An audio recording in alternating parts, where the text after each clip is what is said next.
You pray. You work hard. You try to be responsible. So why does it still feel like the money disappears?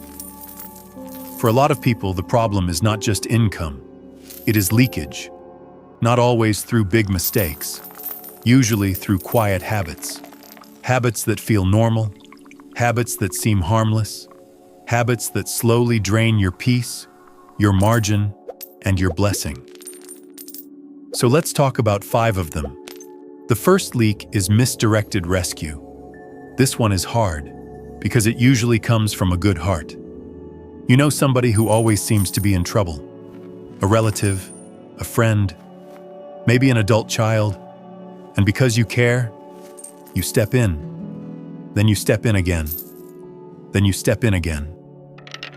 Now helping people is not wrong. Generosity is good. Compassion matters. But support without wisdom becomes a leak. If someone keeps refusing responsibility, and you keep paying for the pattern, you may not be helping them move forward. You may be helping them stay stuck. And over time, your home feels it. Less margin, more stress, more pressure nobody wants to talk about. Biblical love is not always rescue. Sometimes biblical love is a boundary. So ask yourself, am I helping this person heal or helping this pattern continue? That question brings clarity fast. A generous heart is a gift, but a generous heart without boundaries can quietly drain a home. That is not generosity without cost. That is pressure with a spiritual label.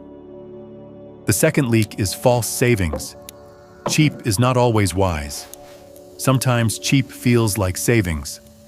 Later, it turns into expense. Cheap shoes, cheap tools, cheap tires, cheap appliances. They wear out faster, break sooner, need replacing sooner.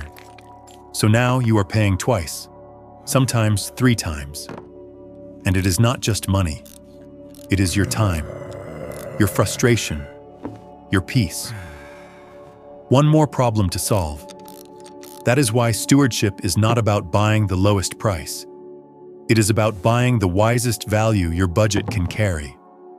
There is a difference. Sometimes the cheaper option really is the smart option.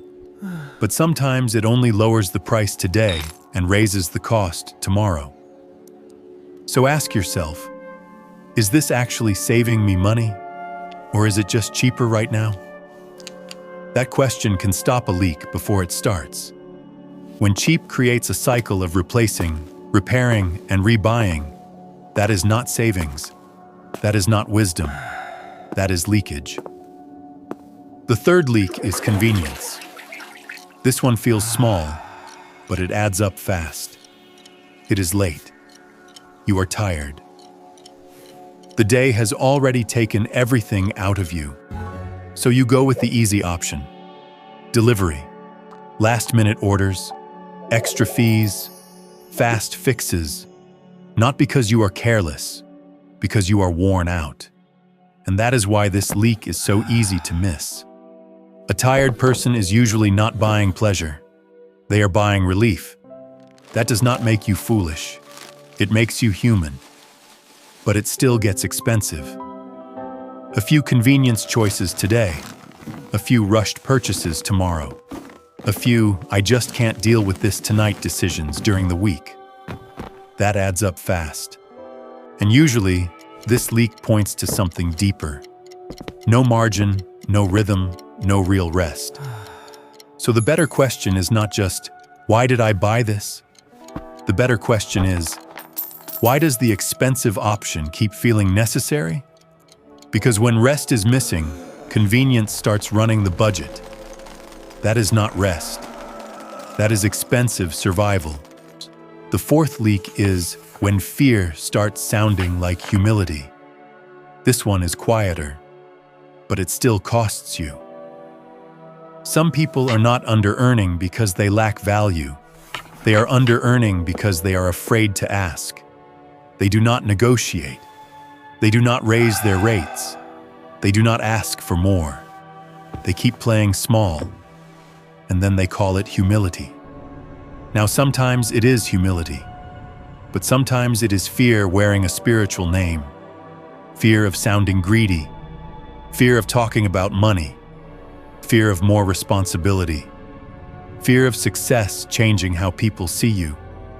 And that fear has a price, because the gap between what you could earn and what you settle for is still a leak. Less margin, less freedom, less room to give, less room to build. Money is not the goal.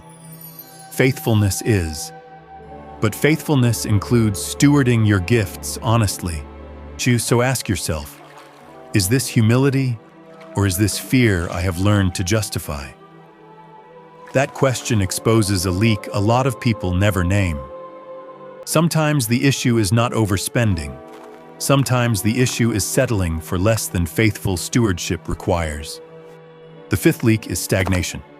This one moves slower, but it still costs you. You read, you learn, you pray, you wait, but nothing moves. The money sits, the plan sits, the decision sits, and that can feel safe. But over time, it costs you. Caution can turn into paralysis, and paralysis has a price. Your buying power shrinks. Opportunities pass. Fear keeps calling itself wisdom. In Scripture, the servant did not lose the money in some dramatic way. He buried it. And that is what fear often does. It buries what should have been stewarded. Now, this is not a call to be reckless. It is not a call to chase every trend.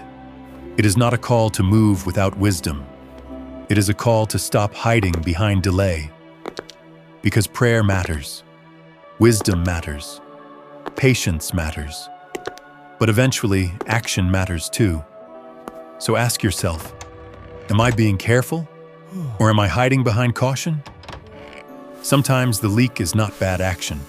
Sometimes the leak is no action at all. So those are the 5 leaks: misdirected rescue, false savings, convenience. When fear starts sounding like humility, stagnation. None of them look dramatic at first. That is why they do so much damage. So do not just ask, where did the money go? Ask, where is it leaking? Because once you name the leak, you can start closing it. And once you start closing it, peace starts coming back. So let me ask you, which one hit you the hardest? Rescue, cheap, convenience, fear, or stagnation? Drop that one word in the comments. And if you are ready to deal with it, comment this too: I'm closing the leaks.